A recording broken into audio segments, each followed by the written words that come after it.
یقین کریں آج تک میں یہ فیلنگ ایکسپلین ہی نہیں کر سکا.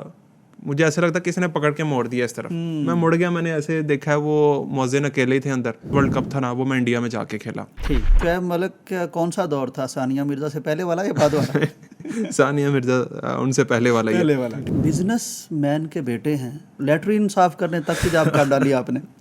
آپ نے تو سارا کچھ ہی سامنے آپ لے آئے ہیں. یقین کریں یوسف بھائی, چائے خریدنے کے کبھی پیسے نہیں تھے. دین سے بہت دور تھا. حالانکہ میرا بھائی حافظ ہے, میری والدہ, میری سسٹر وغیرہ الحمدللہ یہ بھی الخدا سے پڑھی ہیں. اسلام لینے کے بعد حال نہیں پوچھتی تھی, پہلے پوچھتی تھی نماز پڑھی ہے, تو میں جھوٹ بولتا تھا. میں نے اللہ تبارک و تعالیٰ سے ایک کانٹریکٹ کیا. اچھا. میں نے کہا گناہ ہو جو بھی اللہ واپس تیرے پاس ہی آنا. اللہ.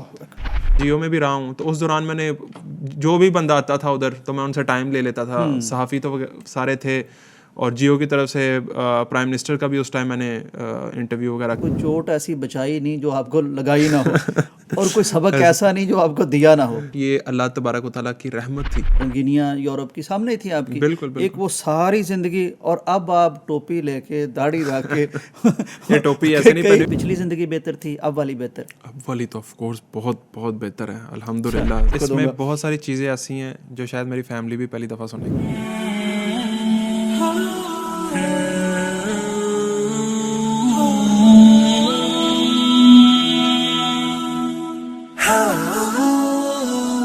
السلام علیکم ناظرین اکرام, یوسف سراج پوڈ کاسٹ میں خوش آمدید. آج ہم ملاقات کرنے والے ہیں ایک ایسے ینگ نوجوان سے, ینگ پرسنالٹی سے, جنہوں نے اگر کام کیا صحافت میں تو جیو اور بی بی سی میں کام کیا, جو ایک ایسی رچ فیملی میں پیدا ہوئے جسے کہتے ہیں نا کہ سونے کا چمچ لے کر پیدا ہونا. وہ بی ایم ڈبلیو میں گھومتے رہے, گھوم سکتے تھے, کئی خرید سکتے تھے, لیکن جب کام کرنے پہ آئے تو یو کے میں ڈش واشنگ کی ہوٹل پہ کام کیا, اور یہاں تک کہ واش روم تک صاف کیے. کرکٹ کھیلنے کی طرف آئے تو انڈیا میں کرکٹ کھیلی, اور یو کے میں کلب کرکٹ کھیلی, اور بڑے بڑے نامی گرامی جو ہمارے کرکٹر ہیں ان کے ساتھ کھیلتے رہے. میڈیا کی فیلڈ میں عملاً جب آئے ہیں تو پاکستان کا کوئی نامور صحافی شاید ایسا نہ ہو, حسن نثار ہوں, ارشاد بھٹی ہوں, سلیم صافی ہوں, یا پھر ہمارے کرکٹر ہوں جو ہیروز ہیں ان کے انہوں نے انٹرویو نہ کیے ہوں. بہت اچھی زندگی گزر رہی تھی. پھر زندگی میں کوئی ایسی کیفیت آئی کہ ساری دنیا انہیں تاریک لگنے لگی, اور سارے دروازے ان پر بند ہونے لگے, اور پھر ایک رات ایک ہی دروازہ کھلا بچا تھا, اور وہ دروازہ تھا مسجد کا. وہ مسجد میں انٹر ہوئے. وہ کہتے ہیں کہ میں نے وہاں پھر اللہ سے ایک کانٹریکٹ کیا, اور آج وہ کیا کر رہے ہیں, جمعہ پڑھا رہے ہیں, اور درس نظامی کر رہے ہیں, قرآن سیکھ رہے ہیں. بڑی ہی دلچسپ شخصیت بھی ہے, اور بڑے ہی تجربات بھری ان کی زندگی بھی ہے. ہمارے ساتھ موجود ہیں احمد رزاق صاحب. ان کی زندگی کے بہت تجربات ہیں, تو جاننے کی ہم کوشش کرتے ہیں. احمد صاحب بہت شکریہ, آپ نے فائنلی وقت نکالا ہمارے لیے. اللہ تعالیٰ آپ کو جزائے خیر دے. احمد بھائی, میں تھوڑا سا اپنے انداز میں آج آپ سے بات کرنے کی کوشش کروں گا.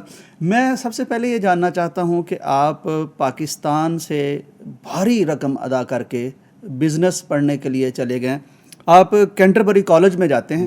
جب آپ کو پتہ چلتا ہے کہ یہاں تو مجھے شاید میتھ پڑھنی پڑے گی یا پتہ نہیں کیا مسئلہ, تو آپ مکر جاتے ہیں کہ بھائی بزنس تو میں نہیں پڑھتا. بالکل. اچھا, اور وہ بندہ اگلے دن آپ کہتے ہیں میں بتاتا ہوں میں نے کیا پڑھنا ہے, اور وہ آپ کے منہ کی طرف دیکھتا ہے کہ یار تم شاید انوکھے آدمی ہو, اتنا پیسہ لگا کے آگے اور تمہیں یہ نہیں پتہ کرنا کیا. یہ کیا قصہ تھا؟ بسم اللہ الرحمن الرحیم. یوسف بھائی, سب سے پہلے تو بہت بہت شکریہ, آپ نے دعوت دی. یہ جو واقعہ ہے یہ بڑا انٹرسٹنگ واقعہ ہے. میں یہاں سے گیا تھا بیسکلی اے لیولس کے لیے, اور وہاں پر میں نے جا کے میرے والد صاحب نے, ہم سب نے یہ ڈیسائیڈ کیا کہ بزنس مینجمنٹ وہاں پر جا کے پڑھوں گا, اور چونکہ یہی خاندانی کام ہے تو یہی آگے جانا تھا. بالکل. اوپر سے ہے بھی ہم سیالکوٹ کے, تو سیالکوٹ تو ویسے ہی مشہور ہے بزنس میں, ایکسپورٹرز ماشاء اللہ سارے وہاں کے فیمس ہیں. تو وہ یہی پلان تھا کہ وہاں پر جا کے میں بزنس مینجمنٹ کر کے واپس آ کے والد صاحب کا بزنس سنبھالوں گا, جو ہمارا بیسکلی جو پراپرٹی کا بزنس ہے, ہاؤسنگ سوسائٹیز کا, مارکیٹس کا. تو میں وہاں پہ پہنچا ہوں. انہوں نے مجھے کہا جی آپ کے لیے جو کمپلسری سبجیکٹ ہے وہ میتھس ہے, اور بھی ہیں لیکن میتھس جو ہے یہ بھی کمپلسری ہے. ٹھیک ہے. اب میتھس میں میرا جو او لیولز میں رزلٹ تھا ای گریڈ تھا, بڑی مشکل سے میں پاس ہوا تھا. تو میں نے کہا یار میتھس تو میں نہیں پڑھنے والا. وہ نا فیمیل تھی, وہ میری طرف غور سے دیکھنا شروع ہوگی کہ کیا رہا ہے. میں نے کہا جی میں آپ کو کل بتاؤں گا میں نے کرنا کیا ہے. ٹھیک, وہ پریشان ہو گئی, لٹرلی وہ پریشان ہو گئی کہ ایک بندہ پیسے لگا کے پاکستان سے آتا ہے بالکل, اور ابھی وہ کنفرم نہیں ہے. وہ میں واقعہ آپ کو بتاتا ہوں. میں واپس اپنے فلیٹ میں آیا پریشان کہ یار یہ میرے ساتھ ہوا کیا ہے, یہاں آ کے بھی میتھ ہی پڑھنی ہے, یہاں آ کے بھی میتھس پڑھنی ہے. میں واپس اپنے فلیٹ میں آیا, ابو کو فون کیا, کنسلٹنٹ کو فون کیا. تو اس سے پہلے میں چھوٹی موٹی نا ویڈیوز وغیرہ بناتا تھا میڈیا کے ساتھ, تھوڑا بہت میرا لنک تھا. تو پھر ابو بھی پریشان ہو گئے اور پھر میں نے یہی فائنل کیا کہ یار بہتر یہی, اب آئے ہیں تو کچھ نہ کچھ حاصل کر کے جائیں. تو میں نے پھر یہی, ہماری فیملی نے, ہم سب نے یہی ڈیسائیڈ کیا کہ میڈیا پڑھ لیتا ہوں. ٹھیک ہے. تو میں اگلے دن گیا واپس اس کے پاس, تو مجھے اس نے کہا جی بتاؤ اب کیا کرنا ہے تم نے. میں نے کہا جی میں نے میڈیا پڑھنا ہے. تو وہ مجھے کہتی ہے کہ تم اتنی دور سے آئے ہو, اتنی ہزاروں کلومیٹر سفر کر کے آئے ہو, اتنی تم نے پیسے پیمنٹ کی ہے, فیس وغیرہ اپنی دی ہے, اتنے پاؤنڈز دیے ہیں تم نے, اور آپ یہی نہیں ڈیسائیڈ کر پا رہے کہ آپ نے کرنا کیا ہے زندگی میں, کہاں بزنس کہاں میڈیا. ہاں, تو وہ اس نے کہا کہ وہ حیران پریشان تھی. خیر الحمدللہ اس کے بعد میں نے میڈیا پڑھا اور وہاں سے میں نے اپنا اے لیول کمپلیٹ کیا. اس کے بعد پھر میں کوونٹری یونیورسٹی میں گیا, وہاں سے پھر میں نے اپنا جرنلزم کا سفر شروع کیا. ٹھیک ہے. اچھا احمد بھائی, بزنس مین کے بیٹے ہیں اور اللہ نے آپ کو بہت نواز رکھا ہے, پھر آپ کو کیا ضرورت پڑی کہ آپ وہاں جابس کرتے رہے اور لیٹرین صاف کرنے تک کی جاب کر ڈالی آپ نے؟ آپ نے تو سارا کچھ ہی سامنے آپ لے آئے ہیں. یہ بات آپ کی حقیقت ہے, بالکل صحیح بات ہے. اصل میں وہاں پر میں جب یونیورسٹی میں آیا, یونیورسٹی کے بعد آپ کو پتہ ہے گھر میں معاملات ہوتے ہیں, ہر گھر کے اندر کچھ معاملات ہوتے ہیں اس طرح کے. تو میرے کچھ فیملی ایشوز بننا شروع ہو گئے اور میں نے پاکستان سے پیسے منگوانے بھی بند کر دیے. اچھا. اور الحمدللہ میں نے اپنی اکاموڈیشن کے پیسے خود دیے. جو وہاں پہ میری رہائش تھی, میں نے اپنی اکاموڈیشن, کھانا پینا, یہ ساری چیزیں میں نے خود وہاں پر اپنے خود کما کے ریسٹورنٹ کے اندر کام کیا. ایک دو اور بڑی ملٹی نیشنل کمپنی ہیں اس کے اندر جاب کی, اور ٹوائلٹس بھی صاف کرنے پڑے. تو وہ سارا کچھ کیا, لیکن پیسے کمائے, اور پیسے جب کمائے تو بڑا مزہ آیا, تو اس میں مزید انٹرسٹ بڑھ گیا. اور وہ الحمدللہ. نہیں احمد بھائی تھوڑا سا میں رکیے گا, یعنی ایک عام آدمی کے لیے اس طرح کے کام کرنے ذرا آسان ہوتے ہیں. جب اتنی رچ فیملی میں بندہ ہو اور پیسوں میں کھیلا ہو اور کبھی کوئی کمی نہ آئی ہو, بالکل, تو کام کرنا اور پھر اس طرح کے کام بھی کر دینا, کیا تھا اندر, کوئی ول تھی یا کیا تھا؟ ول تو نہیں تھی, لیکن یہ ہوا کچھ واقعہ اس طرح کا کہ میں ایک ریسٹورنٹ پہ کام کر رہا تھا. تو مجھے نہیں پتا تھا کہ میری جاب کے اندر یہ والی چیز بھی ہے کہ آپ نے یہ بھی صفائی وغیرہ بھی کرنی ہے, مپ بھی لگانا ہے, آپ نے ڈسٹنگ بھی کرنی ہے, آپ نے سارا کچھ کرنا ہے. تو میں نے جاب تو ہے لے لی, کانٹریکٹ سائن کر لیا. اس کے بعد انہوں نے مجھے کہا جی آپ نے یہ کام کرنا ہے. تو میں نے کہا یہ تو میں نے پاکستان میں اپنے گھر کا نہیں کبھی کیا, تو میں ادھر کیسے کر سکتا ہوں. تو میں نے کہا اللہ کی مرضی ہے. پھر انسان کے اوپر جب مشکلات آتی ہیں, مشکل وقت آتا ہے, تو پھر انسان ان چیزوں سے گزرتا ہے اور سیکھتا ہے. میں نے کہا ٹھیک ہے کوئی بات نہیں, کرتے ہیں. اور جیسا میں نے آپ کو پہلے بتایا کہ کچھ معاملات خراب تھے پیچھے سے, فائنینشلی بند تھا سارا کچھ, اور پھر سارا کچھ کرنا پڑا. اور یہ اللہ کی طرف سے شاید بہتری تھی. اللہ تبارک و تعالیٰ نے مجھے بتانا تھا کہ دنیا میں یہ جو عام لوگ ہیں جو آپ کے گھروں پر کام کرتے ہیں, جو آپ کے واش روم وغیرہ صاف کرتے ہیں, یہ بھی انسان ہیں. اور یقین کریں اس سے پہلے شاید میرے دل میں ان کے لیے کوئی اہمیت نہیں تھی. آج الحمدللہ میں ایک جو چپڑاسی ہے نا اس کی بھی عزت کرتا ہوں, کیونکہ میں نے خود وہاں پر یہ کام کیا ہوا ہے.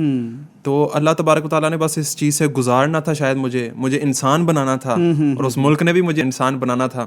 تو الحمدللہ میں سمجھتا ہوں کہ میں نے یہ کام کیا ہے, اور مجھے اس میں کوئی شرم نہیں ہے کہ میں نے یہ کام کیا ہے, یا میں نے واش روم صاف کیے ہیں, یا میں نے وہاں پر مپ لگائے ہیں, ڈسٹنگز کی ہیں, اور وہاں پر جو باس ہے اس کی جو ہے نا وہ جھاڑیں بھی کھائی ہیں. تو یہ ساری چیزیں اس فیز سے گزرا ہوں. اور وہ اس نے ایک یہ بھی چیز میرے اندر پیدا کی ہے کہ صبر. یہاں پر برداشت نہیں ہوتا تھا, کوئی چیز اوپر نیچے ہو گئی ہے فوراً سے جو ہے نا غصہ کرنا. وہاں پر جب گالیاں بھی کھانی پڑی, ہاں تربیت بھی ہو گئی, اور ظاہری بات ہے باس تو باس ہوتا ہے, تو اس نے تو آپ کو ہر چیز کرنی ہے, ہر بات کرنی ہے, تو وہ پھر برداشت کرنی پڑی ہیں ساری چیزیں. تو مشکل وقت تھا, لیکن وہ اللہ تبارک و تعالیٰ کہتے ہیں نا کہ میں تمہیں ضرور آزماؤں گا, سورہ بقرہ کے اندر, کہ میں تمہیں ضرور آزماؤں گا ڈر سے, بھوک سے, اور نقصان سے, پھلوں کے نقصان سے, مالی نقصان سے. اور پھر وبشر صابرین, خوشخبری سنا دیں ان کو جو صبر کر گئے ہیں. تو یہ کیفیت میرے اوپر آئی, اور ایک ڈر بھی تھا, خوف تھا, اور پھر پیسے بھی ختم ہو گئے, اور یہ بھی وقت آیا کہ 2-3 دن کھانا بھی نہیں کھایا.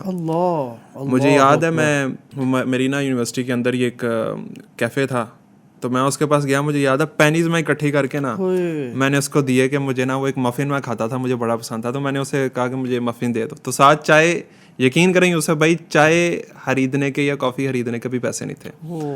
تو یہ کیفیت بھی میرے اوپر آئی. تو بیسکلی میں خود بھی گھر والوں سے ناراض تھا اور یہ پھر ساری مشکلیں مجھے کاٹنی پڑی.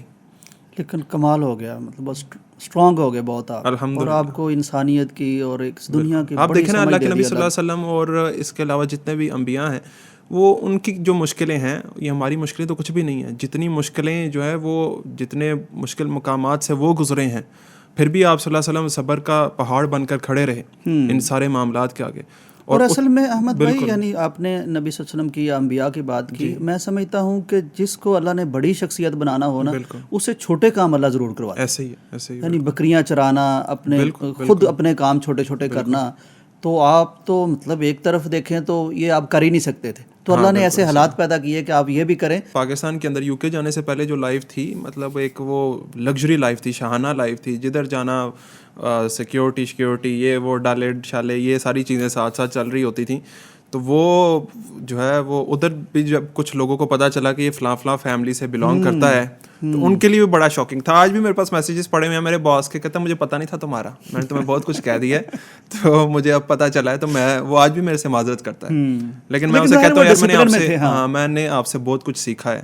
مجھے یہاں پر آپ صبح سوئے ہوئے تھے, ہم جب مرضی سونا ہے جب مرضی اٹھنا ہے, لیکن وہاں پر صبح یونیورسٹی میں بھی جانا ہے اٹھ کے, اور کوئی گاڑی نہیں ہے, کچھ بھی نہیں ہے, باہر سنو فال ہے, بارش ہے, ہم یونیورسٹی پہنچنا ہے ہر حال میں, یونیورسٹی سے جاب کے لیے جانا ہے, جاب سے پھر واپس گھر پہ آنا ہے, آ کے پھر یونیورسٹی کا کام کرنا ہے. اچھا احمد بھائی, یہ بتائیے کہ یعنی یہ والی جو کیفیت ہے کہ ہمارے ہاں جو رچ لوگ ہیں اور ان کے بچے جو زندگی کے ایکسپیرینس سے محروم رہ جاتے ہیں, وہاں یو کے میں شاید یا ویسٹرن میں ایسے نہیں ہوتا, ان کو ان فیزز سے لازمی گزرنا پڑتا ہے. آپ تو اتفاق سے جس سے گزر گئے, دیکھا کوئی ایسا آپ نے وہاں؟ مجھے یاد ہے, میں بتا دیتا ہوں, ایک ریسٹورینٹ کے اندر کام کر رہا تھا, ایک فرینچائز کے اندر, بیسکلی سینڈوچ کی ہے بڑی فیمس, میں نام نہیں لینا چاہوں گا, اس فرینچائز کے اندر میں کام کر رہا تھا.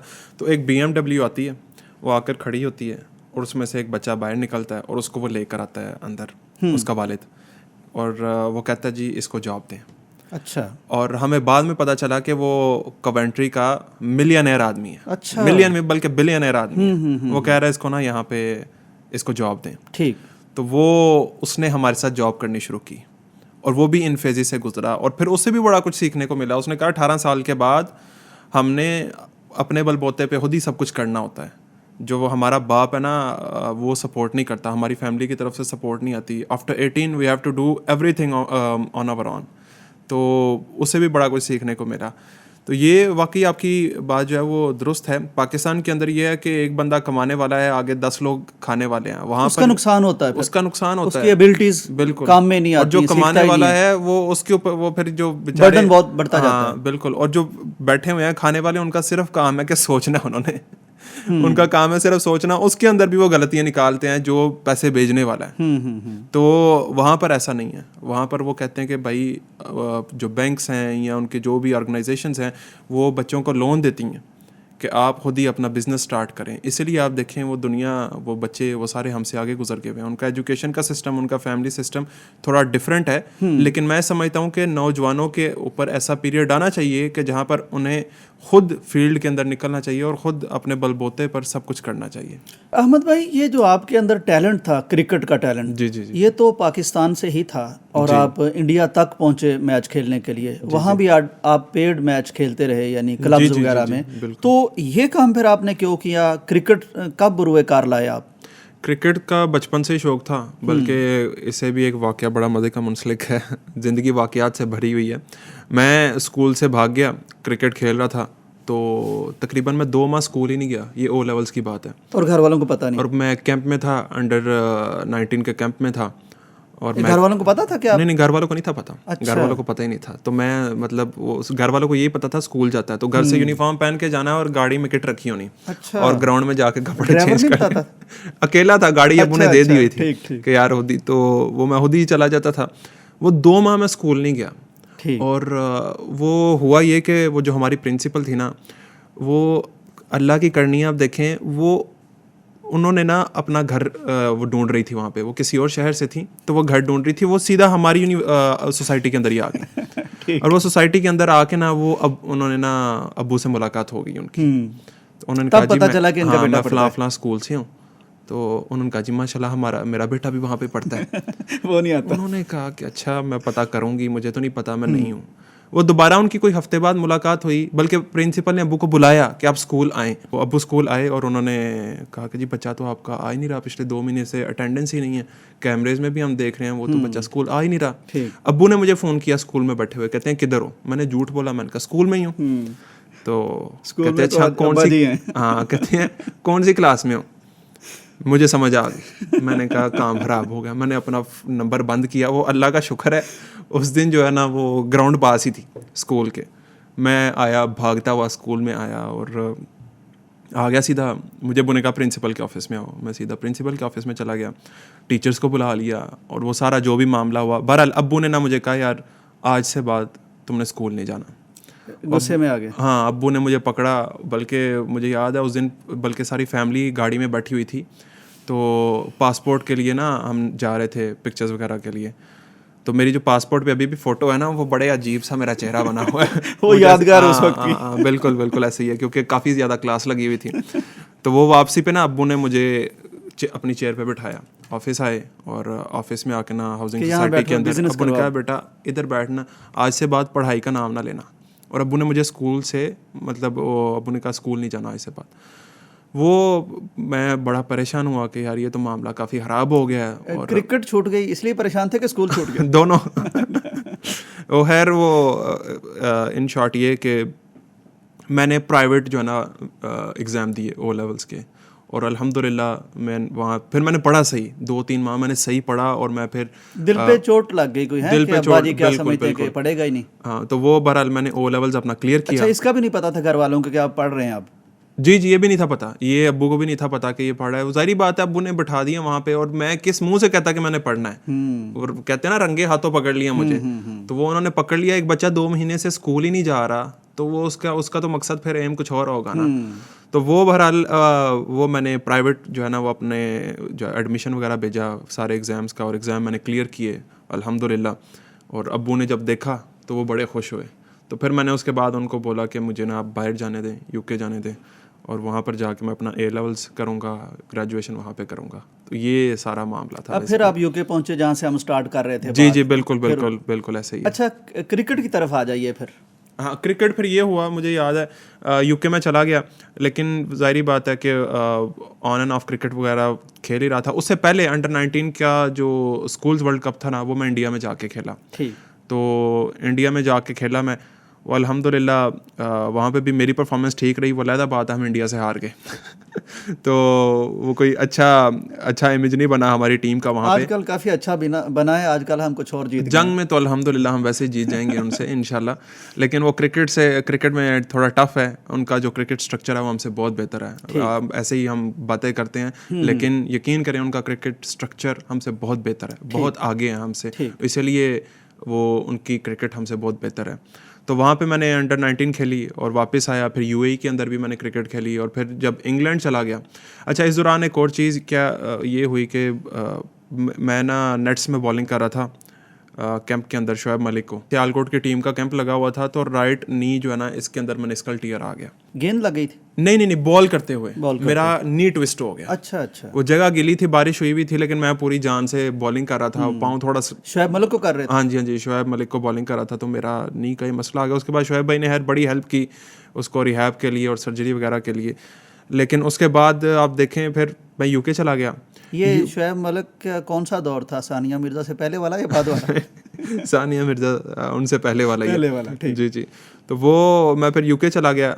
اب یہ نی ریکوری میں ہے, آپ کو شاید یقین نہ ہو, یہ نی ابھی ریکوری میں ہے, یہ ریہیب چل رہا ہے ابھی اس نی کا, اور میرا وہاں پہ ایکسیڈنٹ ہو گیا. اللہ اکبر.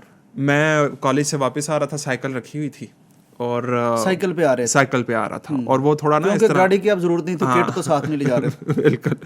تو وہ سلوپ تھا ایسے نا, تو میں آیا ہوں نیچے تیز, میرے سے وہ جو سائیکل ہے وہ کنٹرول نہیں ہوئی, اور میں گرا ہوں, میری لیفٹ نی کا منسکل ٹیئر بھی ہوگا, لیگامنٹ بھی ٹوٹ گیا. اللہ. اب مجھے گھر والے پوچھتے تھے کیا حال ہے, گھٹنا ٹھیک ہے, وہ اس کا پوچھ رہے تھے, اتنا نہیں پتا ادھر بھی کام ہو گیا. کوئی نظر لگی کیا ہوا ہے, کچھ سمجھ نہیں آئی. مطلب اس طرح 6 مہینے کے اندر اندر میں پاکستان آیا, ادھر کرسمس کی چھٹیاں ہوئیں, میری اس نی کی بھی سرجری ہو گئی. اللہ اکبر. اور ابھی ریسنٹلی 2 سال پہلے دوبارہ یہ اس نی کی سرجری ہوئی ہے فٹ بال کھیلتے ہوئے. بعض تو پھر نہیں آتا, ایک جو اسپورٹس مین ہوتا ہے وہ کچھ نہ کچھ کھیلتا ہی رہتا ہے. تو بہرحال یہ بڑے ٹف فیزز تھے کہ آپ دیکھیں کرکٹ کا دروازہ بند ہو گیا, پھر لوگوں نے بلانا بھی بند کر دیا کہ یار اس کی سرجری ہو گئی ہے. ایک فاسٹ بالر جب اس کی سرجری ہو جائے. اس سے پہلے آپ کلب کی کرکٹ کھیل رہے تھے وہاں؟ جی کرکٹ میں کھیل رہا تھا. تو کتنا پاؤنڈز لے رہے تھے آپ؟ نہیں وہ میں بتاتا ہوں. پھر وہ جب پاکستان سے دروازہ بند ہو گیا نا کرکٹ کا, پھر میں نے یہ کیا, میں وہاں پہ گیا, ریہیب کیا. اس کے اندر بھی کچھ دوستوں وغیرہ نے کافی ہیلپ کی. میں بلکہ نام لوں گا, ڈاکٹر سہیل صاحب نے بڑی ہیلپ کی, جو PCB کے ڈاکٹر تھے. اسد شفیق ٹیسٹ کرکٹر ہیں, انہوں نے بڑی ہیلپ کی مجھے. تو وہاں پہ بھی ریہیب چلتا رہا.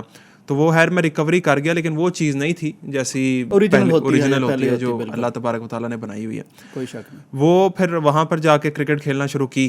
خیر کرکٹ چھوڑ دی ہوئی تھی, لیکن وہ وہاں پہ میں نے کرکٹ کھیلنا شروع کی یونیورسٹی کی طرف سے.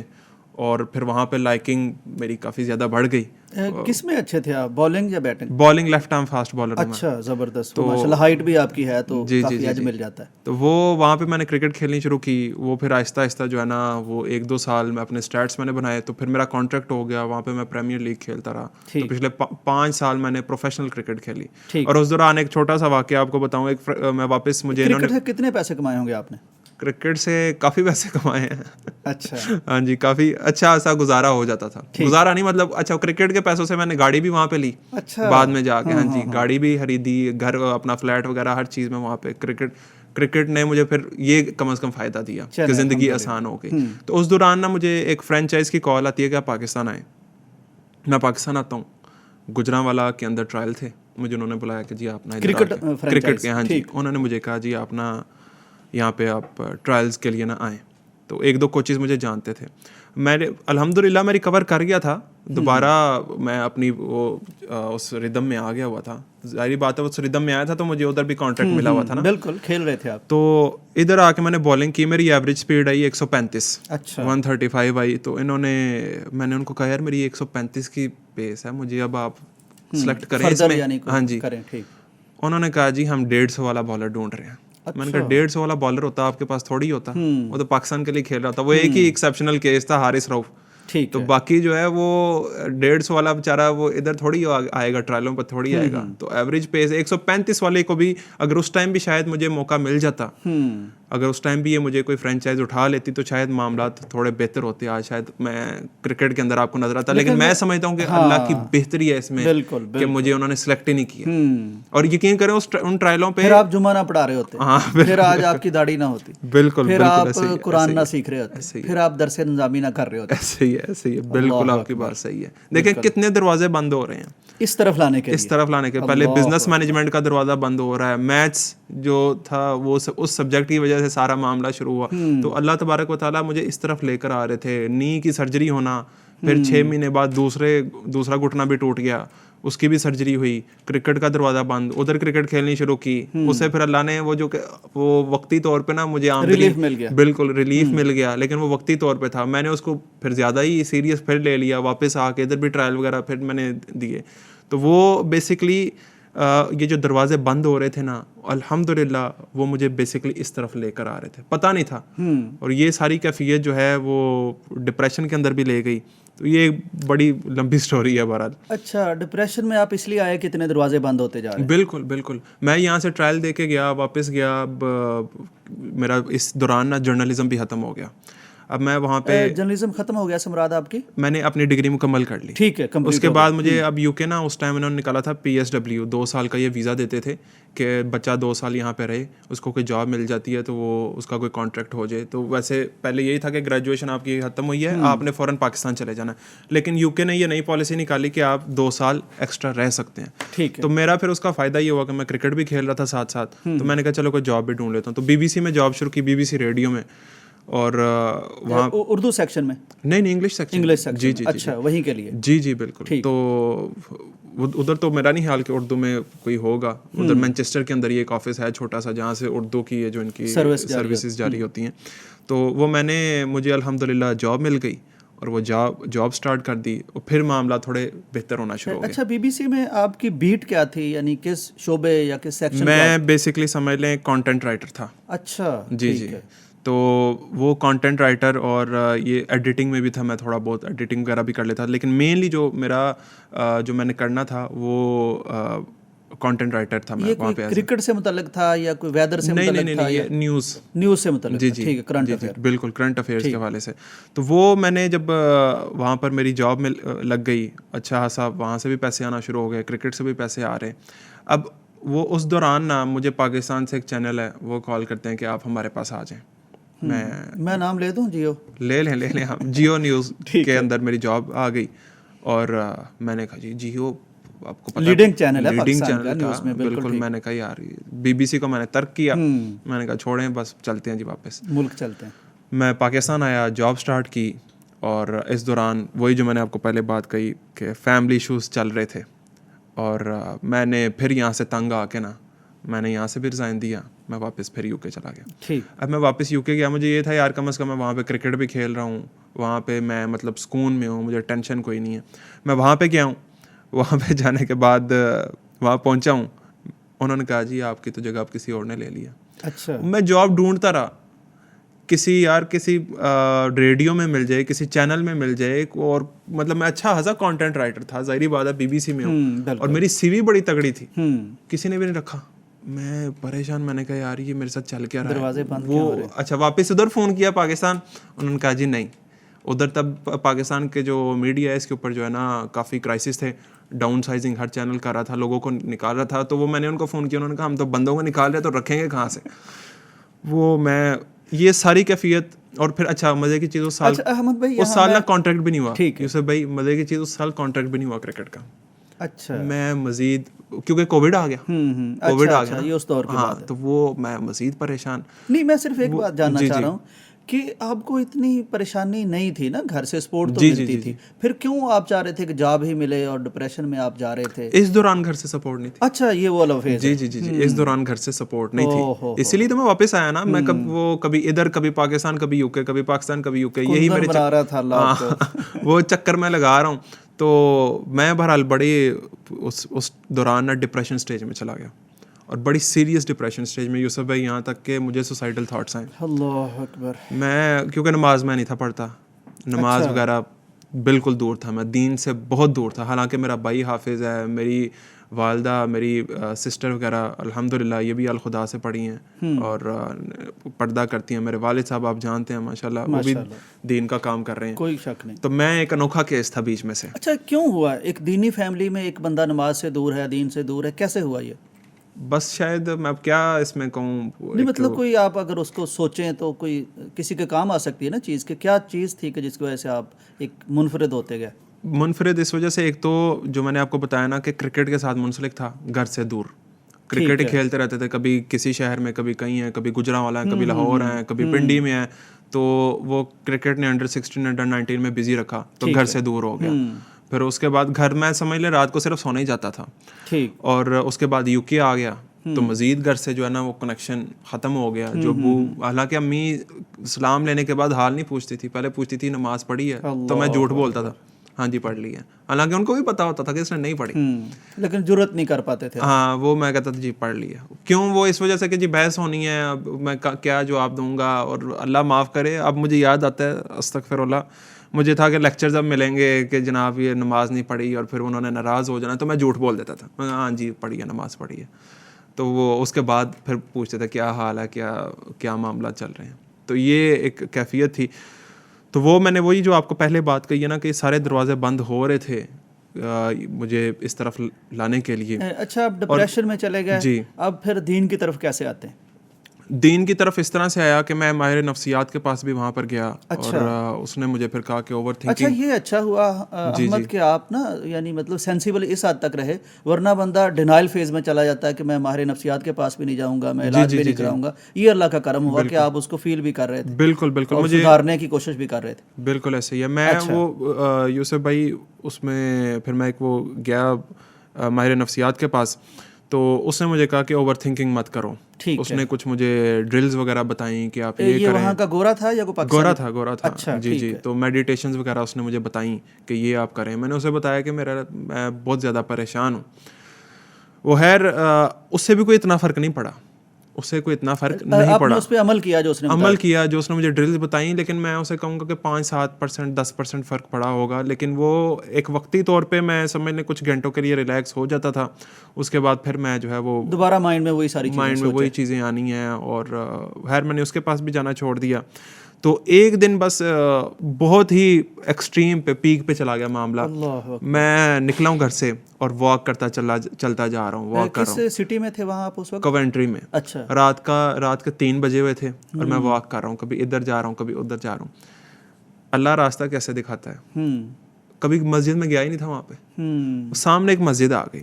اب وہاں پہ اذان جو ہے وہ لاؤڈ اسپیکر میں تو ہوتی نہیں. وہ جو اندر اسپیکر ہیں, انٹرنل اسپیکرز ہیں, وہ ان کے اندر اذان ہوتی ہے. پاس سے جب بالکل پاس سے گزر آنا تو اذان کی آواز آ گئی. اللہ اکبر.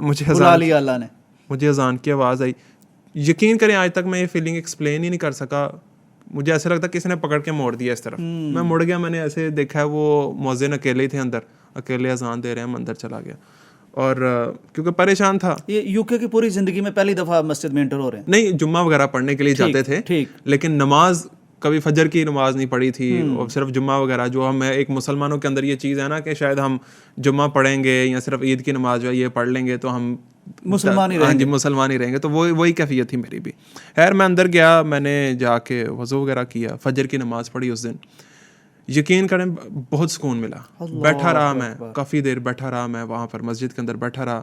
اور میں ایسے نا پریشانی جو ہے نا, وہ اسٹریس جو ہے نا, وہ کافی ریلیف ملا مجھے. اور واپس آ کے نیند بھی بڑی اچھی آئی. اور پھر ظہر کی نماز بھی پڑھنے چلا گیا. عصر کی جی خود ہی میں چلا گیا. نماز کی طرف آیا میں, کیونکہ وہ پیسے ہے نہیں تھے جیب میں. ایشوز سارے یہ چل رہے تھے, سرجری سے ریہیب کر رہا ہوں, یہ سارے معاملات چل رہے ہیں, جابس چھوٹ گئی ہوئی ہیں. میں نے کہا کروں کیا. وہ شعر ہے نا کہ دیے رنج بتوں نے تو خدا یاد آیا. بالکل صحیح ہے آپ نے یہ شعر کہا. وہ ہوا یہ یوسف بھائی کہ میں نے نا کچھ گناہ وغیرہ بھی ہو جاتے ہیں انسان سے. میں نے اللہ تبارک و تعالیٰ سے نا ایک کانٹریکٹ کیا. اچھا. میں نے کہا گناہ ہو جو بھی, اللہ واپس تیرے پاس ہی آنا. اللہ اکبر.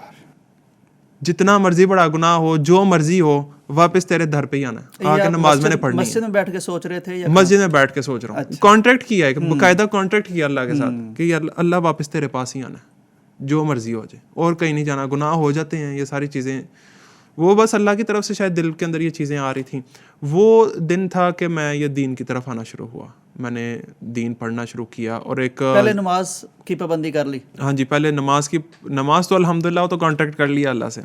وہ ہوتا یہ نا, کیفیت ہی ہوتی ہے کہ انسان جب عمرے پر جاتا ہے, حج کے لیے جاتا ہے, یا رمضان آتا ہے اسپیشلی, تو انسان پابند ہو جاتا ہے نمازوں کا. اور پھر واپس آتا ہے اور کوئی نہ کوئی گناہ ہو جاتا ہے, پھر انسان دور ہو جاتا ہے. شیطان بھی دور کر دیتا ہے, آپ کا نفس آپ کو اس چیز سے دور کر دیتا ہے, ماحول کا فرق پڑ جاتا ہے. بالکل ایسا ہی ہے. وہ میں نے بہرحال یہ کہا کہ چاہے میں جدھر مرضی ہوں, نماز نہیں میں نے چھوڑنی. دیکھتے ہیں ہوتا کیا ہے یار. میں نے کہا آزماتے ہیں. وہ سب سے جو بڑی چیز تھی نا, اسٹریس کم ہونا شروع ہو گیا. اب اس دوران نا جو گھر کے ساتھ معاملات خراب تھے, ابو کا مجھے فون آتا ہے, میں پرسوں آ رہا ہوں, پرسوں 3-4 دن تک نا انگلینڈ آ رہا ہوں. آئے ہیں, کہتے ہیں میرے ساتھ واپس چلو. اچھا. ہم اکٹھے ہی ایک ہی جہاز میں, مینچسٹر سے فلائٹ تھی. اچھا, پہلے رابطہ اتنا نہیں تھا. ایشوز چل رہے تھے, میں نے آپ کو جو بتایا. میں اس کی ڈیپتھ میں نہیں جانا چاہتا. میں صرف جاننا چاہ رہا ہوں کہ یعنی رابطہ نہیں تھا, اب وہ رابطہ ہوتا ہے, والد صاحب آتے ہیں اور کہتے ہیں گھر چلو. میں ایک ضد میں تھا, جو جب انسان ضد میں چلا جاتا ہے نا, جوانی ہوتی ہے اور بندہ بالکل خود ہی. اچھا, وہ کمانا بھی شروع ہو گیا, کرکٹ سے بھی پیسے آ رہے تھے, لیکن وہ پھر ایک دم سے دروازے پھر بند ہو گئے, وہ کووڈ یہ وہ. تو مجھے دیکھیں اللہ نے راستہ کیسے کھولا. میں وہاں پہ جو ہے نا اپنے بردر ان لا کی طرف تھا, تو ابو وہاں پر آئے, وہاں پر آ کر رہے. اور مجھے کہتے ہیں کیا تم نے کرنا ہے زندگی میں, صحافت میں تم اب میڈیا پہ بھی نہیں نظر آ رہے, تمہارا یہ سارا کچھ جو ہے نا بالکل وینش ہو گیا, بند ہو گیا سب کچھ. تو کیا کرنا کیا ہے تم نے زندگی میں, بزنس میں بھی تم نے لاس کر دیا ہے, جو یہاں پہ بزنس میں نے ای بے امیزون پہ بھی شروع کیا تھا اس میں بھی لاس ہو گیا. تو کہتے ہیں واپس چلو میرے ساتھ. میں نے ایک دفعہ بھی نہیں کہا میں نے نہیں جانا, یہ ہے وہ ہے. وہ ایک نا اندر سے جیسے دھل گئے تھے, ہاں دھل گئے تھے, تیار ہو گئے. میں نے کہا چلیں. تو وہ ابو آئے تھے بیسکلی شاید 8-10 دن کے لیے, لیکن وہ ہم 3-4 دن بعد ہی واپس جو ہے نا وہ پاکستان آ گئے. اور اس دوران میرے والد صاحب کے ساتھ بہت زیادہ اٹیچمنٹ ہو گئی. الحمدللہ. وہ جو ایک گیپ تھا نا, وہ گیپ بہت اچھا فل ہو گیا. اچھا واپس آیا ہوں تو پھر میں بزنس میں آیا ہوں, بزنس میں پھر ایک لاس ہو گیا میرا. سارا کچھ یوٹیوب وغیرہ یہ سارے چینلز وغیرہ جو انٹرویوز میں نے کیے ہوئے تھے وہ سارا کچھ ہیک ہو گیا. کن کن کے کیے تھے آپ نے؟ کچھ کا میں نے ذکر بھی کیا. انٹرویو سارے پاکستان کے, کیونکہ میں جیو میں بھی رہا ہوں تو اس دوران میں نے جو بھی بندہ آتا تھا ادھر تو میں ان سے ٹائم لے لیتا تھا. صحافی تو سارے تھے, اور جیو کی طرف سے پرائم منسٹر کا بھی اس ٹائم میں نے انٹرویو وغیرہ کیے, سارے منسٹر وغیرہ. آپ کو پتہ میڈیا, ایکس پرائم منسٹر تھے یوسف رضا گیلانی صاحب, ان کا بھی انٹرویو کیا. جی. اور بھی میں آپ کو بتا رہا ہوں کہ جب آپ میڈیا کے اندر ہیں تو پھر جو بھی شخصیات آتی رہی ہیں میں ان کے انٹرویوز وغیرہ کرتا رہا ہوں. میرے خیال سلیم صافی اور یا مقبول حسن نثار, یہ تو ماشاء اللہ ارشاد بھٹی صاحب, ان سب کے میں نے انٹرویوز وغیرہ کیے. یہ لوگوں کے انٹرویو کرتے تھے تو یہ میرے سامنے آتا ہے, میں تھوڑا انٹرویو کرنا, ہنستے تھے, کہتے ہیں ٹھیک ہے بیٹھ جاؤ. وہ بڑی اچھی اپرچونٹی تھی. ہاں وہ الحمدللہ وہ چینل بھی میرا گرو کر گیا اور لوگ بھی جاننے لگے. اور اس دوران ہوا یہ کہ ہم نے نا ایگزیبیشن, اچھا جب میں پاکستان آیا ہوں نا تو پھر میں نے ابو کا بزنس نہیں سنبھالا. میں گیا ہوں ایکسپورٹ کے اندر کہ میں نے ایکسپورٹ کرنی ہے. اور ہم پارٹنرس تھے, ہم نے مل کے ایک کمپنی بنائی اور ہم نے ایگزیبیشنز وغیرہ بھی لگائے. سینیگال کے اندر ایک ایگزیبیشن تھا, ان کا شہر ہے وہاں پہ, ڈکار اس کا نام ہے. ٹھیک ہے. تو وہاں پہ ایگزیبیشن تو آپ لوگوں نے اسپورٹس کا شروع کر دیا. اسپورٹس تھا, باکسنگ اکوپمنٹس وغیرہ تھے, اور اس کے علاوہ جو ہے نا ہوزری وغیرہ کے جو پروڈکٹس ہیں وہ کر رہے تھے ہم. ٹھیک. سینیگال میں گیا ہوں. اب ایشو وہاں پہ یہ ہے, وہاں پہ رومنگ نہیں چلتی. یہ جو لوگ جائیں گے ان کو بھی ذرا دھیان رکھنا چاہیے کہ وہاں پہ رومنگ نہیں چلتی. ہاں ویسے آپ سعودیہ وغیرہ جائیں, یورپ وغیرہ کسی بھی کنٹری میں جائیں تو ایون آپ کا جو نیٹ ورک ہے, کوئی بھی نیٹ ورک آپ یوز کر رہے ہیں تو میسج آ جاتا ہے. ادھر آپشن نہیں تھی. اچھا. تو اس دوران نا میرا جو سوشل میڈیا ہینڈلنگ ٹیم تھی اس کے اندر کسی نے کچھ کیا ہے, کیا کیا مجھے سمجھ نہیں آئی. نیت خراب ہو گئی کسی, نیت خراب ہو گئی. اس میں سے 2 لڑکے باہر ہیں, ایک یورپ میں ہے اور ایک امریکہ کا ہے. اچھا, ہیں پاکستانی؟ ہیں پاکستانی ہیں. ٹھیک.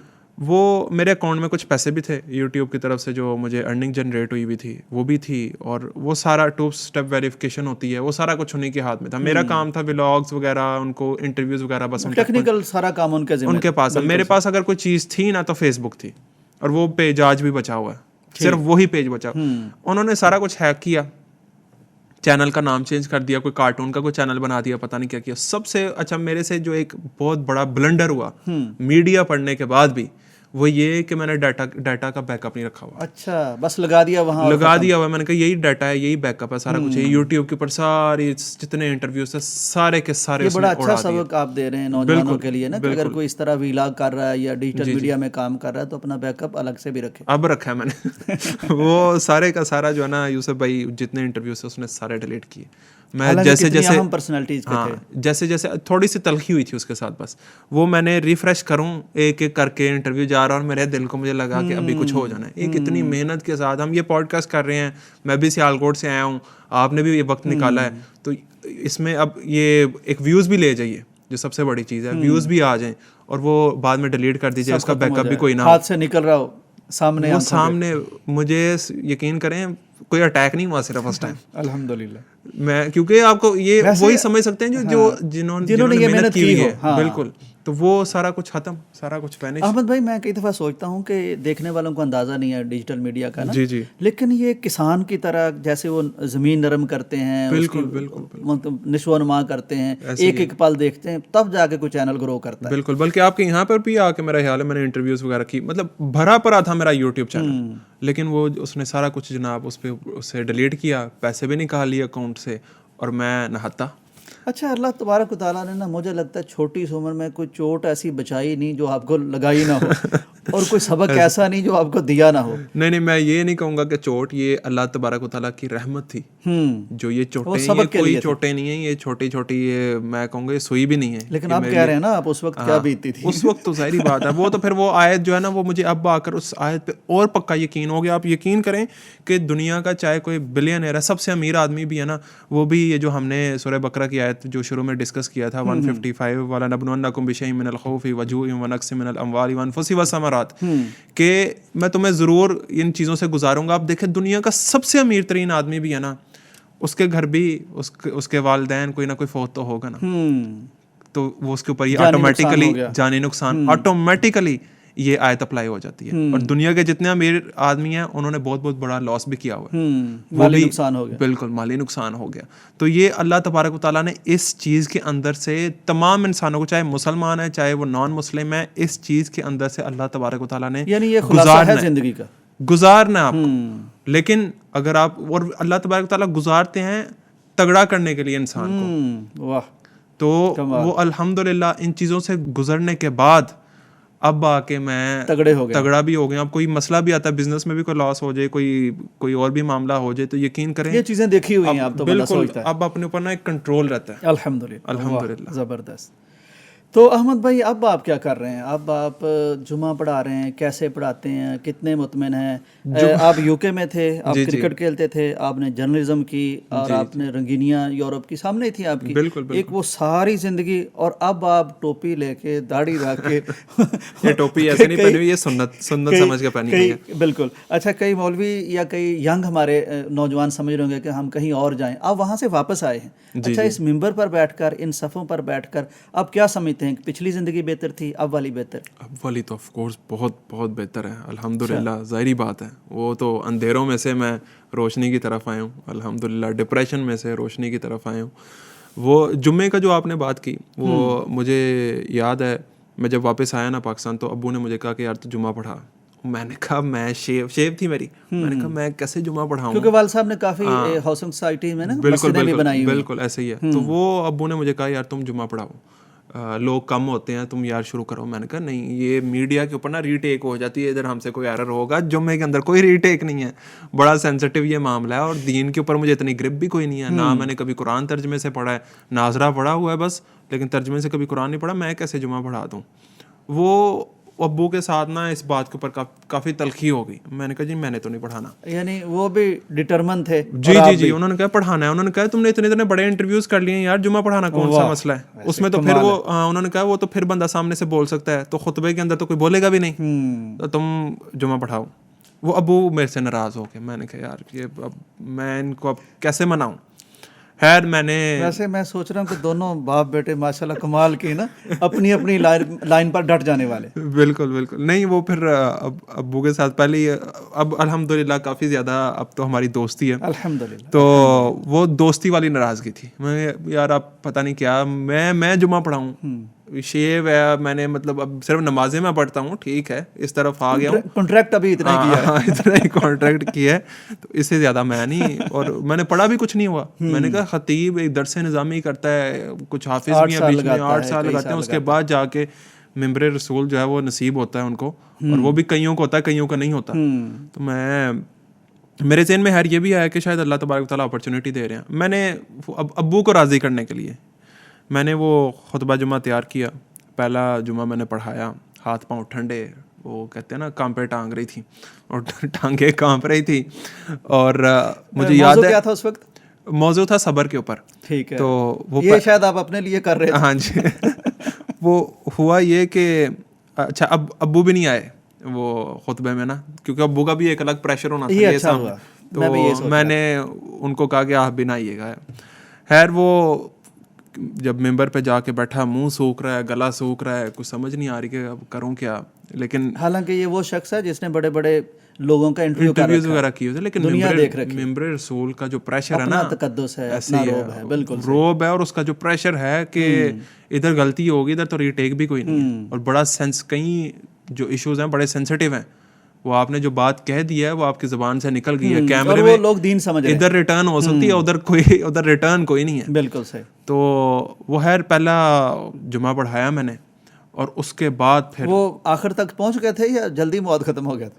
نہیں وہ تقریباً کچھ 3-4 منٹ کا جو ہے نا پہلے ہی ختم ہو گیا تھا. چلو یہ تو پورا کر لیا. اسٹیمنا بھی ختم ہو گیا تھا, وہ بولا بھی نہیں جا رہا تھا, اور پوری رات میں سو نہیں سکا تھا کہ صبح جمعہ میں نے پڑھانا ہے. تو وہ ایک بڑی مشکل کیفیت تھی. لیکن پھر جب دین پڑھنا شروع کیا, قرآن پڑھنا شروع کیا, پھر آپ آگے کہ اب میں سیکھوں اسے. جی, پھر میں نے 2-3 ماہ میں نے ایک گیپ لیا. میں نے کہا جی میں پڑھاؤں گا, مجھے تھوڑا سا وقت دیں. اور پھر میں نے وہ درس نظامی شروع کیا, اور پھر اس کے بعد یہ خطابت اس کے کورسز وغیرہ بھی شروع کیے. اور الحمدللہ کیسے کر رہے ہیں درس نظامی؟ اب آپ درس نظامی کسی یعنی مدرسے میں جا رہے ہیں؟ مدرسے میں بھی جا رہا ہوں, اور میں پرائیویٹ بھی کر رہا ہوں. عالم جو ہیں وہ میں اپنے بزنس آفس میں ہوتا ہوں, تو ادھر میں نے ان کو ہائر کیا ہوا ہے, تو وہ مجھے ٹائم دیتے ہیں تقریباً 4 سے 5 گھنٹے, تو وہ میرے پاس آتے ہیں. ماشاءاللہ. تو ظاہری بات اب بزنس میں بھی آ گیا ہوں, کیونکہ میں ابھی سنبھال رہا ہوں, مارکیٹ سنبھال رہا ہوں. ہاؤسنگ سوسائٹی وغیرہ میں ابو بیٹھتے ہیں, لیکن میرا جو ہے نا, جو میرا ٹاسک ہے وہ ہے, ہماری کینٹ میں ایک مارکی ہے, پسرور میں ایک مارکی ہے, تو وہ میں ان کو جو ہے نا سنبھال رہا ہوں. احمد بھائی, آپ اپنے ہم عصروں کو, ان لوگوں کو جو آپ جیسی فیملی سے بلانگ کرتے ہیں, آپ جیسے حالات ہیں, لگزوریس زندگی ہے, سہولیات ان کے پاس ہیں, رچ فیملی سے تعلق ہے, ان کو آپ کیا میسج دیں گے اپنی یہ ساری وہ جو اللہ نے آپ کو بار بار کسی نہ کسی چیز میں ڈالا نکالا اور ایک خاص جگہ پہ پہنچا دیا, یہ ایکسپیرینس ذرا ان کے ساتھ شیئر کیجئے, انہیں کچھ ورڈنگ دیجئے کہ آپ یہ والی کیفیت میں آ جائیں, کتنے سکون میں رہیں گے اور کیسے آ جائیں اور کیوں آ جائیں. ان کو میں یہی کہوں گا, اللہ کے ساتھ کانٹریکٹ کر لیں. اچھا, جو میں نے آپ کو بتایا کہ اللہ کے ساتھ جب آپ کانٹریکٹ کر لیں گے نا, دیکھیں آپ نماز پڑھتے ہیں یا آپ وہ جو جیسے میں نے پہلے آپ کو مثال دی, وہ مثال ہی کافی ہے ان تمام بچوں کے لیے, نوجوانوں کے لیے جو میرے ہم عمر ہیں. اگر آپ نماز پڑھنا شروع کر دیں گے نا باقاعدگی کے ساتھ, تو یقین کریں اللہ تبارک تعالیٰ آپ کو راستے دکھانا شروع کر دیں گے. اور نماز کے حوالے سے یہ ہے کہ اللہ کے نبی صلی اللہ علیہ وسلم, آپ ان کے اخلاق کی کیا مثال, اللہ تبارک و تعالیٰ قسم کھا کر اخلاق کی تعریف کر رہے ہیں, لیکن اللہ کے نبی صلی اللہ علیہ وسلم زندگی میں بہت کم موقع ایسے ہیں کہ وہ غصے میں آتے تھے. ان میں سے ایک نماز تھے, جب رہ گئی تھی عصر کی نماز. بالکل. اور یا نماز چھوڑنے والوں کے لیے, فجر کی نماز چھوڑنے والوں کے لیے کہ میرا دل کرتا ہے میں جا کے ان کے گھر جلا دوں, یہ اللہ کے نبی صلی اللہ علیہ وسلم کہہ رہے ہیں. پھر نماز چھوڑنے للعالمین ہے جو, بالکل. اور پھر آپ صلی اللہ علیہ وسلم نے یہ بھی کہا کہ جو بے نمازی ہے وہ کل قیامت کے دن اس کے فرعون, حمان, قارون ان کی صفوں میں کھڑا ہوگا, ان کے ساتھ اٹھایا جائے گا. تو میں نے جب یہ پڑھا, اب یہ پڑھ رہے ہیں اور اس کو اب ڈیپتھ میں دیکھ رہے ہیں, اس کے اوپر جب جمعہ بھی پڑھا ہے تو پھر اپنی آنکھیں بھی کھلیں کہ نماز کتنی ضروری ہے. اور یہ سٹریس ہو, انگزائٹی ہو, ڈپریشن ہو, کوئی آپ کو نقصان ہو گیا آپ کا, یقین کریں آپ ایک تو یہ اللہ کے ساتھ اپنا کنیکشن مضبوط کریں, دوسرا اللہ کا ذکر, کوئی نہ کوئی اپنے گول سیٹ کریں. ہم نیا سال ہوتا ہے, ہم اپنا گول سیٹ کرتے ہیں, جی میں نے اس سال اپنی جو سیلز ہے نا, ہر بزنس مین کرتا ہے کہ میں نے اس سال اتنی اپنی سیلز کے اندر جو ہے نا وہ بوسٹ لے کر آنا ہے, میں نے اس سال یہ کرنا ہے, میں نے اپنا ویٹ کم کرنا ہے, میں نے فٹ ہونا ہے, میں نے جم جوائن کرنا ہے. تو ہر کسی کے گولز ہوتے ہیں. اس طرف کوئی نہیں آتا کہ میں نے یہ گول سیٹ کرنا ہے کہ اس سال نماز کوئی نہ چھوٹے, میں نے اتنے روزے رکھنے ہیں, یا میں نے صبح اٹھنا ہے تو میں نے آیت الکرسی کی تلاوت کرنی ہے, میں نے اتنی دفعہ جو ہے وہ درود شریف پڑھنا ہے, یا قرآن کی ایک آیت پڑھنی ہے. میں آپ کو مزے کی ایک اور چیز بتاؤں, اس قرآن کی آیت سے مجھے یاد آ گیا, کچھ دوست وغیرہ ملے, مجھے کہتے ہیں جی بتائیں, وہ بھی یہی چیز نا مجھ سے پوچھ رہے تھے, جی ہمیں ٹائم نہیں ملتا. میں نے کہا آپ نے نا ایک آیت پڑھنی ہے ترجمے کے ساتھ ڈیلی. وہ کہتے ہیں جی ایک آیت. میں نے کہا ایک دو نہیں پڑھنی, ایک پڑھنی ہے, لیکن ڈیلی پڑھنی. اور یہ پھر وہی بات, اللہ سے کانٹریکٹ کر لیں, وعدہ کر لیں اللہ سے, اللہ روزانہ ایک آیت. قرآن تو کھلے گا نا, سامنے تو آئے گا نا ایک آیت سے. اس کے بعد یہ ظاہری بات ہے, جب آپ ترجمے کے ساتھ سمجھ کے پڑھیں گے تو پھر آپ آگے تو جائیں گے نا. ایک آیت کی طرف تو ذرا یہ. اچھا احمد بھائی, ایک بندہ جس کو ہر چیز میسر ہے, وہ کیوں اللہ سے کانٹریکٹ کرے, وہ کیوں پڑھے ڈیلی؟ پھر وہ کلمہ بھی نہ پڑھے. یوسف بھائی کلمہ پڑھتے ہیں. میں ایک آپ کو مثال دیتا ہوں, یہ جو کلمہ ہے نا یہ کانٹریکٹ ہے ہمارے اوپر. تو اللہ کی رحمت ہے کہ ہم ایک مسلمان کے گھر میں پیدا ہو گئے, یا جو کنورٹ ہوئے ہوئے ہیں, جو کرسچن تھے یا جو بھی ان کا ریلیجن تھا پہلے, وہ مسلمان ہوئے ہیں, کلمہ پڑھا. یہ کلمہ کانٹریکٹ ہے, ایک کلمہ ایک ایڈمیشن ہے.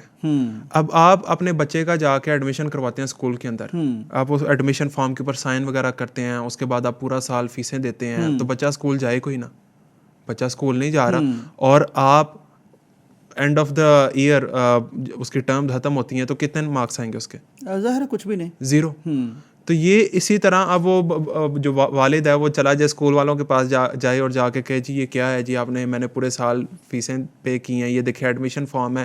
وہ کہیں گے یار کیسا پاگل آدمی ہے, جاہل آدمی ہے کہ بچے کو اسکول بھیجا کوئی نہیں اور کہہ رہا ہے کہ جی میں نے فیسیں جمع کروائی ہیں, یہ کانٹریکٹ دیکھ لیں. کلمہ کانٹریکٹ ہے, یہ ہم نے ایڈمیشن لی ہے, آگے ہم نے کرنا, آگے بالکل آگے ہم نے, ابھی تو پیپر ایگزام تو بھی سٹارٹ ہوا ہے نا, تو وہ نمازیں ایگزام ہے, روزے جو ہیں یہ ایگزام ہیں, یہ سوالات ہیں, یہ جو فرائض ہیں ہم نے سنت کیا ادا کرنی ہے, ہم سے فرائض نہیں پورے ہو رہے, تو یہ ضروری ہے. احمد بھائی یہ ہو گیا آپ کا بڑا ویلڈ پوائنٹ ہے, آپ نے بڑے اچھے طریقے سے ایکسپلین کر دیا.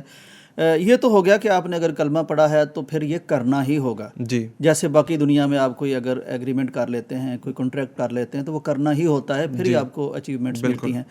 کوئی میں روحانی یا اسپرچول اعتبار سے نوجوانوں کے مسائل ہوتے ہیں نا, وہ اس طرف آئیں تو کن کن چیزوں سے انہیں نجات مل سکتی ہے؟ دین کی طرف آئیں. سب سے پہلی چیز ہے کہ ایک اپنا آپ ڈیسائیڈ کریں کہ آپ زندگی میں کرنا کیا چاہتے ہیں, آپ اپنا گول سیٹ کریں.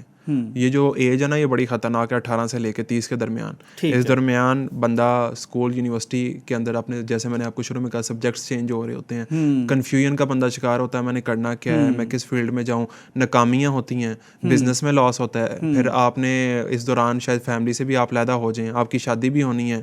یہ بڑی خطرناک ایک سٹیج ہے. اور آپ دیکھیں جو اسٹیٹس کہتے ہیں, جو ریسرچ کہتی ہے, وہ یہ کہتی ہے کہ 18 سے لے کے 30 کے درمیان نوجوان سب سے زیادہ خودکشی کرتے ہیں. اللہ اکبر. اور اس درمیان ہی, اور آپ نے ایکسپیرینس بھی کیا ہے بالکل, اور اس درمیان ہی بندہ ڈپریشن میں بھی چلا جاتا ہے. جابز انسان بار بار چینج کرتا ہے, پیسے کمانے کی جو ایک اندر خرس ہوتی ہے نا کہ میں پیسے جلدی سے میں کچھ بن جاؤں, نہیں, یہ ساری چیزیں آپ نے آرام سے لے کے چلنی ہیں, سکون سے لے کے چلنی ہے. اور اس میں دین گائیڈ کر سکتا ہے, اس والے دین آپ کو گائیڈ کر سکتا ہے, آپ کے ماں باپ آپ کو گائیڈ کر سکتے ہیں, آپ کی دوست, آپ کے جو اچھی دوستی ہیں وہ آپ کو گائیڈ کر سکتے ہیں, اچھے مینٹورز آپ کو گائیڈ کر سکتے ہیں. ظاہری بات ہے اگر میری محفل ہی نہیں اچھی تو میں کس طرح سے زندگی میں کچھ کروں گا. میری اگر محفل اچھی نہیں ہے تو میں زندگی میں کچھ نہیں کر سکوں گا. جو مینٹورز ہوتے ہیں نا وہ بہت امپورٹنٹ ہوتے ہیں, اور اللہ تبارک و تعالیٰ پھر آپ کو دوستیاں بھی ویسی دیتا ہے. اب میں دین کی طرف آیا ہوں, الحمدللہ دینی لوگوں کے ساتھ ملاقات شروع ہو گئی ہے. میں پہلے کرکٹ میں تھا, سارا دن کرکٹرز کے ساتھ ہی تھا. اس سے پہلے صحافت میں تھا, سارا دن صحافیوں کے ساتھ, جرنلزم. تو اللہ تبارک و تعالیٰ کا یہ رول ہے اور یہ قانون ہے کہ اللہ تبارک و تعالیٰ آٹومیٹیکلی بندے کو اس سائڈ پہ پش کر دیتے ہیں جو اس کی محفل ہوتی ہے. اور پھر اس راستے میں معاون بننے والے دوست, مددگار, سارے اسی طرح کے مل جاتے ہیں. بالکل. اور بڑے دھیان سے یہ جو 18 سے 30 سال کا جو پیریڈ ہے نا, اس میں جو ڈیسیژن لینا, بڑا سوچ سمجھ کے ڈیسیژن لیں, اور اگر اللہ کے ساتھ کنیکٹڈ رہیں گے نا تو سکون میں رہیں گے. میں نے جو کچھ کاٹا ہے, میں نہیں چاہتا کہ کوئی اور یہ ساری چیزوں سے, ڈپریشن سے گزرے. کہ میں ایک مثال دیتا ہوں, ہو سکتا ہے میں خودکشی کر لیتا, مثال دے رہا ہوں نا, یعنی یہ تو اللہ تبارک تعالیٰ نے یہ مجھے ہدایت دی, میں اس طرف آیا, لیکن میں اس سٹیج تک پہنچا, اور صرف میں نہیں پہنچا, شاید اور بھی بہت سارے لوگ پہنچتے ہوں گے, اور وہ جو خودکشی کر لیتے ہیں وہ تو میری سٹیج سے بھی اوپر چلے گئے نا, کہ ان کے اوپر کیا بیتی ہوگی, وہ کس سٹیج سے, کس سچویشن سے گزرتے ہوں گے. تو اسی لیے اگر آپ زندگی میں کچھ کرنا چاہتے ہیں, اپنے گولز سیٹ کریں اور پھر ان پہ ڈٹ جائیں. ان کے اندر مشکلات بھی آئیں گی, پرابلمز بھی آئیں گی, اور دوستیاں بھی ٹوٹیں گی, آپ کی محفلیں بھی چینج ہوگی, آپ کا اپنا جو ایک مائنڈ ہے وہ بھی چینج ہوگا. اوور تھنکنگ, یہ ساری چیزیں جو ہے نا, یہ آپ نے خود ہی کنٹرول کرنی ہے. یہ انسان خود ہی کر سکتا ہے, کوئی آپ کو گھول کے پانی میں پلائے گا نہیں. تو اس کا جو بیسٹ وے ہے, ہم مسلمان ہیں, ہم کلمہ پڑھتے ہیں, ہم نماز پڑھتے ہیں, ہمیں سب سے پہلے اپنے فرائض پورے کرنے چاہیے, اور اللہ کے ساتھ آپ جب کنیکشن اپنا مضبوط کر لیں گے. اس میں ایک چھوٹی سی مثال دیتا ہوں کہ آپ نماز پڑھتے ہیں, ہم سب دن میں کتنی دفعہ سورہ فاتحہ پڑھتے ہیں. ایک ہے الحمدللہ رب العالمین الرحمن الرحیم مالک یوم الدین, اس طرح ہم نماز پڑھتے ہیں. ایک ہے کہ جب آپ دیکھیں, جب آپ یہ سورہ فاتحہ ایک دعا ہے, جب آپ ادھر پہنچتے ہیں نا, اہدنا الصراط المستقیم, ایکٹیو ہو جائیں, یا اللہ سیدھا راستہ دکھا. پہلے اللہ کی حمد ہے نا, تعریفیں ہیں. یہ جو ہے نا, یہ دعا آپ کے اپنے لیے ہے. آپ ادھر ذرا سوچیں اور آپ کے دماغ میں ترجمہ بھی چلے, اہدنا الصراط المستقیم, یا اللہ سیدھا راستہ دکھا. تو کیا اللہ نہیں دکھائے گا؟ یعنی آپ کو پتا ہو کہ یہاں ہم کچھ مانگ رہے ہوں, یعنی پڑھ رہے ہوں, پتہ ہی نہیں کیا ہو رہا ہے. ایگزیکٹلی. تو میں وہی آپ سے سوال کر رہا ہوں کہ جب آپ مانگیں گے اس طرح لگن کے ساتھ, تو کیا اللہ سیدھا راستہ نہیں دکھائے گا؟ ضرور ضرور. احمد بھائی, بہت کمال کی گفتگو, بڑا مزہ آیا. یقین کریں, واقع لگتا ہے کسی نوجوان سے بات کر رہے ہیں, لیکن ایسا نوجوان جو تجربات کئی مطلب کہ عمر والوں سے بھی زیادہ لے کے سامنے بیٹھا ہے. تو آپ کیا میڈیا اپنے پڑھا ہے, دین کی آپ خدمت کرنے لگ گئے ہیں, دین سیکھ بھی رہے ہیں, جمعہ بھی پڑھا رہے ہیں, تو کوئی چینل بنائیے, یہ باتیں آپ اس پہ کرتے رہیے. جی ابھی آ گیا ہوں, ابھی واپس آیا ہوں, ابھی انسٹا پہ بھی چینل بنایا, یوٹیوب پہ بھی واپس آیا ہوں الحمدللہ. اور اپنے ہی نام سے آیا ہوں. اور فیس بک کا پیج تو پہلے ہی تھا, تو وہ ساری چیزوں کو الحمدللہ دوبارہ ایکٹیو کیا ہے. لیکن وہ یہی کوشش, احمد رزاق کے نام سے بنایا؟ جی ٹھیک ہے. تو یہی کوشش ہے ابھی کہ میں پہلے تو اپنی ایجوکیشن مکمل کروں, دینی ایجوکیشن. ہاں جی, اس طرف دھیان ذرا کم دوں. وہ ظاہری بات ہے جب آپ اس طرف آ جاتے ہیں نا تو پھر آپ کا دماغ سارا اس طرف ہی جاتا ہے کہ میں نے کون سی ویڈیو بنانی ہے, کون سا کانٹینٹ کریٹ کرنا ہے, کس طرح لوگوں کو اس طرف لے کر آئیں. لیکن اس میں یہ ہے کہ آپ کو نالج ہونا چاہیے. پہلے نالج ہوگا, دین کے اوپر آپ کی صحیح طرح گرپ ہوگی, قرآن کے اوپر آپ کی صحیح طرح سے گرپ ہوگی, پھر آپ جا کے لوگوں کو گائیڈ بھی کر سکتے ہیں اور لوگوں کے سوالوں کے جواب بھی آپ تبھی دے سکتے ہیں. بالکل صحیح. تو اس طرف ابھی دھیان اس طرح سے نہیں ہے. دھیان ہے, ابھی اپلوڈنگ شروع کی ہے, لیکن وہ بڑا آہستہ آہستہ گریجولی, یعنی زیادہ ٹائم ابھی آپ دین کو دینا چاہ رہے ہیں, سیکھنے کو دینا چاہ رہے ہیں. بالکل بالکل. تو وہ بھی اسٹیج آئے گی انشاءاللہ, اس طرف بھی آئیں گے انشاءاللہ, یعنی اکوپڈ ہو جائیں گے اور پھر آئیں گے زیادہ انشاءاللہ. اس کا پھر مزہ بھی تب آئے گا. بالکل صحیح. احمد بھائی بہت شکریہ, اللہ تعالیٰ آپ کو برکت دے. میں سمجھتا ہوں کہ اللہ تبارک و تعالیٰ نے آپ کے لیے خاص طور پر یعنی نا ایک جگہ پر لانا تھا, لیکن اللہ نہیں چاہتا تھا کہ شروع میں لے آئے اور تاکہ آپ کبھی ادھر دیکھیں, کبھی ادھر دیکھیں, کبھی دائیں کبھی بائیں دیکھیں. تو پہلے اب اللہ آپ کو لے گیا ان ساری جگہوں پر کہ بھائی اچھی طرح ان کو دیکھ لو. اس میں آپ کی سوری بات کاٹ رہا ہوں, آپ دیکھیں نبیوں کو اللہ تبارک تعالیٰ نے بھیجا, تو اینڈ پہ جا کے آپ صلی اللہ علیہ وسلم کو بھیجا. بالکل, یہ نہیں کہ پہلے بھی کتابیں نازل نہیں ہوئی, پہلے بھی کتابیں نازل ہوئیں, بالکل, وہ مختلف سٹیجز سے لوگوں کو گزارا. لیکن اینڈ پہ دیکھیں پھر اللہ تبارک تعالیٰ نے جو نبی ہمیں دیے, یہ ایک بہت بڑا گفٹ ہے اللہ تبارک تعالیٰ کا. تو اللہ تبارک تعالیٰ آپ کو اسٹیج پہ پہنچا دیتے ہیں, یہ اللہ کا کام ہے, آپ صرف محنت کرتے رہے. تو یعنی اللہ آپ کو اب وہاں لے آیا. میں یہ کہنا چاہتا ہوں اب آپ کہیں بھی نہیں دیکھیں گے, نہ جرنلزم کو للچائی ہوئی نگاہ سے دیکھیں گے, نہ بزنس کو للچائی ہوئی نگاہ سے دیکھیں گے, نہ یورپ کو دیکھیں گے, نہ کچھ دیکھیں گے.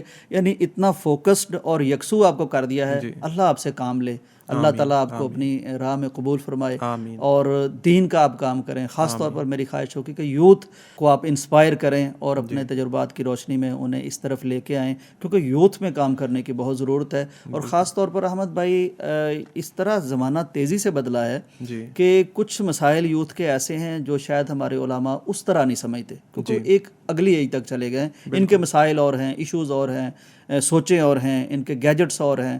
تو ہو سکتا ہے کہ یہاں آپ اچھی طرح گائیڈ کر سکیں. تو میری دعا ہے کہ اللہ تعالیٰ آپ سے کام لے. بہت شکریہ آپ کی آمد کا, اتنی خوبصورت گفتگو کا, اور جتنا کھل کے آپ بولے ہیں کم لوگ بولتے ہیں, مطلب یہ کریڈٹ بھی میں آپ کو دوں گا. اس میں بہت ساری چیزیں ایسی ہیں جو شاید میری فیملی بھی پہلی دفعہ سنے گی.